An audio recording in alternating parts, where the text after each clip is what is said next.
नमस्कार दोस्तों, स्वागत है आप सभी का अज़दान कहानी क्लब में। आज की कहानी है शिकायत। आकाश एयरपोर्ट से बाहर निकला और कैब का इंतज़ार करने लगा। वो कैब पहले ही बुक कर चुका था। वो सोच रहा था कि कैब सही समय पर आ जाए और सही समय पर उसे गंतव्य पर पहुंचा दे। कुछ ही देर में एक शानदार चमचमाती हुई कार उसके पास आकर रुकी, जिसे देख आकाश एक पल को चौंका कि क्या ये उसके द्वारा बुक की गई कैब ही है। उसका अंदाज़ा सही था, वो वही कैब थी। कार से एक ड्राइवर बाहर आया और उसने आकाश के लिए कार के पीछे का दरवाज़ा खोला।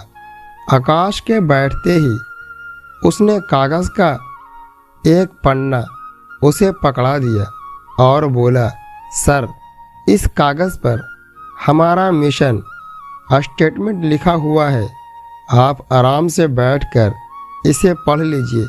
तब तक मैं आपका सामान डिक्की में डाल देता हूँ। वो चौंकते हुए आकाश ने वो मिशन स्टेटमेंट ले लिया और उसे पढ़ने लगा। उसमें लिखा हुआ था, हमारी कैब सर्विस में आपका स्वागत है। हम आपको आपके डेस्टिनेशन तक सस्ते दाम पर सुरक्षित तरीके से और जल्द से जल्द पहुंचाने की कोशिश करेंगे। आपको किसी प्रकार की दिक्कत का सामना नहीं करना पड़ेगा। आपकी यात्रा मंगलमय रहेगी। वो मिशन स्टेटमेंट पढ़कर आकाश के चेहरे पर एक मुस्कुराहट छा गई। फिर उसने कार के भीतर एक नज़र डाली। कार साफ सुथरी थी। तब तक कैब ड्राइवर ड्राइविंग सीट पर बैठ चुका था। उसने पलटकर आकाश से पूछा, सर, इसी का टेम्परेचर ठीक है? यदि उसे बढ़ाना या घटाना हो तो आप बेझिझक मुझे बताइए। आकाश ने कहा, नहीं, इसकी ज़रूरत नहीं है, इसी का टेम्परेचर ठीक है। इसके बाद कैब ड्राइवर ने एक कार्ड आकाश की ओर बढ़ाया और बोला, सर, इस कार्ड पर भी सभी रेडियो स्टेशन की पूरी डिटेल्स है। आप जिस भी रेडियो स्टेशन को सुनना चाहते हैं, प्लीज़ मुझे बता दीजिए, मैं वो प्ले कर दूंगा। आकाश ने कार्ड ले लिया।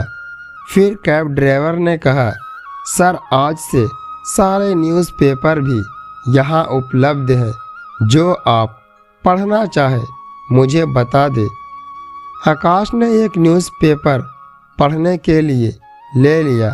कैब ड्राइवर ने फिर से पूछा, सर, आप चाय या कॉफ़ी कुछ लेंगे? आकाश ने जवाब दिया, एक्चुअली मुझे सॉफ्ट ड्रिंक चाहिए था।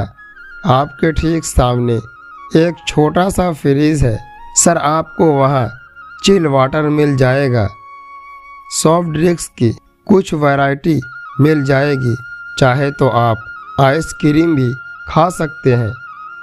आकाश कार में दी जा रही फैसिलिटी से हैरान था। वो इन्हीं सब के बारे में सोच रहा था कि कैब ड्राइवर फिर से बोला, सर, आप इस शहर के बारे में कुछ पूछना चाहते हैं तो मैं आपको यहाँ के बारे में बता सकता हूँ। इसी तरह आपको यहाँ की जानकारी भी हो जाएगी और रास्ता भी आसानी से कट जाएगा। आकाश ने शहर के बारे में तो नहीं पूछा, लेकिन एक सवाल जो बहुत देर से वो सोच रहा था वो पूछ लिया, भाई, तुम मुझे ये बताओ कि क्या तुम हमेशा हर कस्टमर को इसी तरीके से ट्रीट करते हो, इसी तरीके से बात करते हो, उसे ये सारी फैसिलिटी देते हो? कैब ड्राइवर ने जवाब दिया, जी सर, लेकिन ये मैंने 1 साल पहले ही शुरू किया है। यूँ तो 4 साल से मैं कैब चला रहा हूँ, लेकिन पहले ये सब नहीं करता था। मुझ में ये बदलाव एक कहानी लेकर आई। एक दिन कैब चलाते चलाते मैं रेडियो पर एक कहानी सुन रहा था। वो कहानी थी बाज और बत्तख की। उस कहानी में बताया गया था कि बत्तख कैसे वाक वाक कर हमेशा शिकायतें करती है, वही बाज हमेशा ऊपर आकाश में उड़ता रहता है। उस कहानी में ये बताया गया था कि यदि हमें कुछ अलग बनना है तो इस दुनिया से कुछ अलग करना होगा। बस ये कहानी मेरे दिमाग में घर कर गई। मैंने अपने साथी कैब ड्राइवर्स को देखा तो पाया कि जो काम मैं कर रहा हूँ वो सब भी वही कर रहे हैं। वो दिन भर थक हार कर काम करते हैं और ज़िंदगी से शिकायतें करते रहते हैं। मैं भी ऐसा ही कर रहा था, लेकिन उस दिन मैंने सोचा कि मुझे कुछ अलग करना चाहिए। बस उस दिन से धीरे धीरे अपनी कैब को बदलना शुरू किया। धीरे धीरे एक एक फैसिलिटी ऐड करनी शुरू किया और आज तक कर रहा हूँ। आप बहुत लकी हैं सर कि आपको आज मेरे साथ ड्राइवर पर आने का मौका मिल गया, क्योंकि मेरी कैब हमेशा बुक रहती है। एक बार जो पैसेंजर मेरे साथ आ जाता है वो हमेशा मेरे साथ ही जाना चाहता है। वो मेरा नंबर लेकर जाता है और ज़रूरत पड़ने पर कॉल कर लेता है। कई बार मैं बुक होता हूँ तो अपने दोस्तों को भेज देता हूँ और उन्हें कोई दिक्कत नहीं आने देता। आप भी ये मेरा कार्ड ले लीजिए सर। कभी आपको भी मेरी ज़रूरत पड़े तो याद ज़रूर कीजिएगा आकाश को। आज तक इतना बढ़िया ड्राइवर कभी नहीं मिला था। उसका ये सफ़र उसके लिए खास बन गया। सीख, ज़िंदगी में बत्तख की तरह शिकायत करना बंद कर दे, क्योंकि फिर ज़िंदगी बस शिकायत बनकर रह जाएगी। ज़िंदगी में वो मज़ा नहीं रह जाएगा। ज़िंदगी का मज़ा लेना है तो अपनी सोच ऊंची रखकर बाज की तरह ऊपर आकाश में उड़ना होगा। सबसे हटकर दुनिया से कुछ अलग काम करना होगा।